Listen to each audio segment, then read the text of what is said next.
Good morning. The time right now is 10:14 as we take a look in downtown Atlanta, where it is a beautiful start to this day.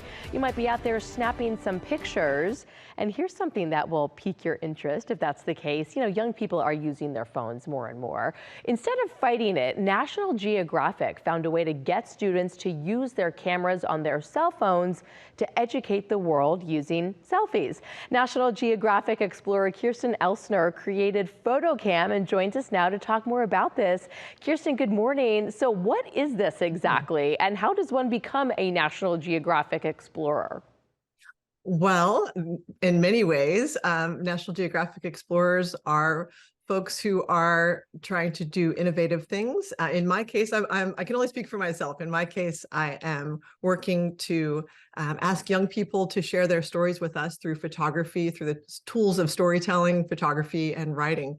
And that's how I became a National Geographic Explorer. And what is the goal of PhotoCamp? What is it exactly?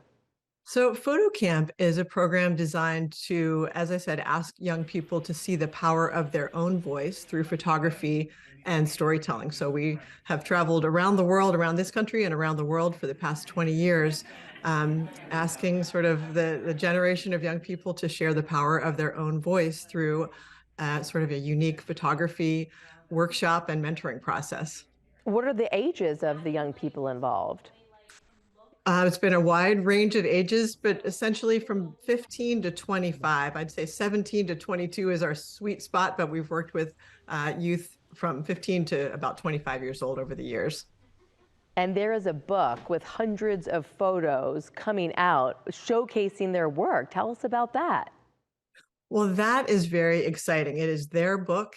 There are stories, self-portraits, portraits, picture essays about their communities in places all over the world, and it's my dream to have this book to share the connection that they all seem to be exemplifying in terms of the things that are important to youth around the world.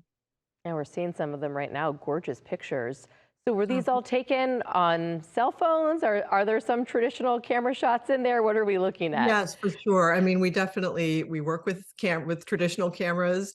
At the very beginning, we photographed with film, believe it or not, back in 2003, 2004. But since then, digital cameras that the students use, and some of the photographs that you're seeing for sure have been shot on cell phones as well. It's my feeling that it really doesn't matter what kind of equipment you're using. The more important part of it is to lean into the power of your own voice and share your story through photography, whether it's with a traditional camera or a cell phone. Oh, absolutely. It's just the artwork that these young people are getting to experience with your guidance. What do you love about this? This must be so rewarding for you. It's so rewarding. I feel like the energy that I have gained from working with youth around the world for all these years, and also with the other explorers. So it's not just me. It's I work with a variety of explorers from really diverse locations all over the world.